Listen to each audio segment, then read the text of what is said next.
European banks are still weak. We have low growth in Europe and non-performing loans are rising. Recently the focus has been on the Italian banking system because there's a lot of lack of capital in the system, and we know some of the largest banks in Italy are going to raise capital to fill in the plug. And after the referendum, obviously there is uncertainty over the policy trajectory in Italy, and that have caused some investors to be worried about the Italian banking system. Our view is that the Italian banking system will come out on the other side. They will be able to raise capital. It could be a bumpy ride, but we're just on the cusp of having an improvement in the overall banking system in Europe. Rates are rising in the US. We'll have a Fed rate hike in December. Probably also further rate hikes in 2017, and that will spill into Europe with higher rates there as well.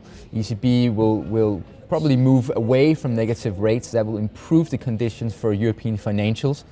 Overall, it looks like from the indicators that the global macroeconomy is also improving, and the unemployment rate is also in the right trajectory in Europe. So over time, as time compounds, we should see improvement in the European financial system. If you look at the valuation, there could be a meaningful upside here, but it could be a very bumpy road, so you have to embrace yourself for a lot of volatility and still have a very firm eye on what goes on in the Italian banking system. But as it is right now, with the data on hand and the reaction post the Italian referendum, we think the Italian banks will come out on the other side and actually raise the capital needed, and we'll move forward, and then we'll go into a more positive period where European financial will begin to perform quite good again.